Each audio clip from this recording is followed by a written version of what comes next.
Hi friends, welcome back to my channel. ನಾನು ಪ್ರೇಮ. ನಾನಿವತ್ತು ಗುರುವಾರ ಆಗಿರೋದ್ರಿಂದ ಹಾಗೆಯೇ ರಾಯರ 353ನೇ ವರ್ಷದ ಆರಾಧನಾ ಮಹೋತ್ಸವ ಕೂಡ ಇರೋದ್ರಿಂದ ನಾನು ಮನೆಯಲ್ಲಿ ಸಂಜೆ ಪೂಜೆನ ಮಾಡ್ಕೊತಾ ಇದ್ದೀನಿ. ಹಾಗೆಯೇ ದೇವಸ್ಥಾನಕ್ಕೆ ಹೋಗೋಣ ಅಂತ ರೆಡಿ ಕೂಡ ಆಗಿದ್ದೀನಿ. ನಾನು ಪೂಜೆನ ಮಾಡಿಕೊಂಡು ನೋಡಿ ದೇವಸ್ಥಾನಕ್ಕೆ ಹೊರಡ್ತಾ ಇದ್ದೀನಿ.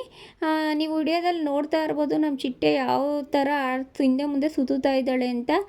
ಎಲ್ಲೋ ರೆಡಿಯಾಗಿದ್ದಾಳೆ, ನಾನು ಬಿಟ್ಟು ಎಲ್ಲೋ ಹೋಗ್ತಾ ಇದ್ದಾಳೆ ಅಂತ ಅಂದ್ಬಿಟ್ಟು ಆಟ ಕೂಡ ಮಾಡ್ತಾ ಇದ್ದಾಳೆ ನೋಡಿ. ಹೋಗಬೇಡ ಅಂತ ಅಂದ್ಬಿಟ್ಟು ಯಾವ ರೀತಿ ಆಡ್ತಾ ಇದ್ದಾಳೆ ಅಂತ ಅಂದ್ಬಿಟ್ಟು ಫೈನಲಿ ರೆಡಿಯಾಗಿ ಹೊರಡ್ತಾ ಇದ್ದೀವಿ ಫ್ರೆಂಡ್ಸ್. ಯಾರೆಲ್ಲ ನನ್ನ ಚಾನಲ್ ಹೊಸದಾಗಿ ನೋಡ್ತಿದ್ದೀರೋ ದಯವಿಟ್ಟು ಲೈಕ್ ಮಾಡಿ, ಶೇರ್ ಮಾಡಿ, ಸಬ್ಸ್ಕ್ರೈಬ್ ಮಾಡಿ ಅಂತ ಹೇಳ್ತಾ ಬೆಲ್ ಐಕನ್ ಮೇಲೆ ಕ್ಲಿಕ್ ಮಾಡಿ ನಾನು ಹೊಸ ವಿಡಿಯೋ ನೋಟಿಫಿಕೇಷನ್ ಫಸ್ಟ್ ನಿಮಗೆ ಬರುತ್ತೆ ಅಂತ ಹೇಳ್ತಾ ನೋಡಿ ಫ್ರೆಂಡ್ಸ್, ನಾವು ಫೈನಲಿ ದೇವಸ್ಥಾನಕ್ಕೆ ಬಂದ್ವಿ.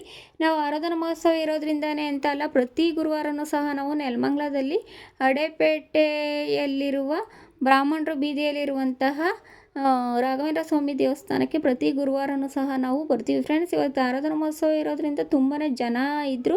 ದರ್ಶನ ಕೂಡ ಸ್ವಲ್ಪ ಲೇಟ್ ಆಯಿತು. ಆ ದೇವಸ್ಥಾನಕ್ಕೆ ಬಂದಮೇಲೆ ದೇವ್ರ ದರ್ಶನ ಮಾಡಲೇಬೇಕಲ್ವ ಫ್ರೆಂಡ್ಸ್. ನಾವು ದರ್ಶನ ಕೂಡ ಮಾಡಿಕೊಂಡು ತೀರ್ಥ ಅಕ್ಷತೆ ಕೂಡ ಸಹ ತಗೊಂಡು ಅಲ್ಲಿ ಭಜನೆ ಮತ್ತು ಸಂಗೀತ ಕಾರ್ಯಕ್ರಮ ಕೂಡ ನಡೀತಾ ಇದ್ವು. ಸ್ವಲ್ಪ ಹೊತ್ತು ನಾವು ಅದನ್ನು ಕೂಡ ನೋಡಿಕೊಂಡು ಅಲ್ಲಿ ಪ್ರಸಾದ ಕೂಡ ಕೊಡ್ತಾಯಿದ್ರು. ನಾವು ಕೂಡ ಪ್ರಸಾದನ ತಗೊಂಡು ಒಂದು ಕಡೆ ಕುತ್ಕೊಂಡು ತಿನ್ಕೊಂಡು ಹಾಗೆಯೇ ಸ್ವಲ್ಪ ಹೊತ್ತು ಇದ್ದು ಎಲ್ಲ ಕೂಡ ನೋಡಿಕೊಂಡು ನಾವು ಮನೆಗೆ ಬಂದ್ವಿ. ಇವತ್ತಿನ ವಿಡಿಯೋ ಇದಾಗಿರುತ್ತೆ ಫ್ರೆಂಡ್ಸ್. ದಯವಿಟ್ಟು ನನ್ನ ವಿಡಿಯೋನ ಯಾರೆಲ್ಲ ಹೊಸ್ದಾಗಿ ನೋಡ್ತಾ ಇದ್ದೀರೋ ದಯವಿಟ್ಟು ಲೈಕ್ ಮಾಡಿ, ಶೇರ್ ಮಾಡಿ, ಸಬ್ಸ್ಕ್ರೈಬ್ ಮಾಡಿ ಅಂತ ಹೇಳ್ತಾ thank you. Take care. Bye.